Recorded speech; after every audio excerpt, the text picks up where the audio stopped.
శ్రావణ మాసం వస్తోందంటే వరుసగా ఇంకా పండగలన్నీ స్టార్ట్ అయిపోతాయండి. అందులోనూ ప్రతి శుక్రవారం అమ్మవారికి నోములు వ్రతాలు చేస్తాం కాబట్టి ఎన్నో రకాలైన ప్రసాదాలని పెట్టాల్సి వస్తుంది. ముఖ్యంగా అమ్మవారికి ఇష్టమైన పరవాన్నాన్ని ఎక్కువ మంది చేస్తారు కదండి. అందులోనూ పండగ అనేటప్పటికి మనకి చాలా పనులు ఉంటాయేమో, ప్రసాదం త్వరగా అయిపోతే ఎక్కువ టైం మనం పూజ చేసుకోవడానికి అవుతుంది.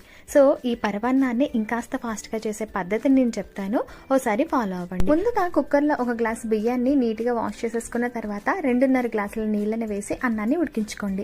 ఇది ఉడికేలోపు ఒక గిన్నెలో 1 కప్పు వరకు బెల్లం, అలానే 1/2 కప్పు వరకు నీళ్ళని వేసుకుని బెల్లం పాకం, అలానే ఇంకొక బర్నర్ పైన పాలను కూడా మరిగించేసుకోండి.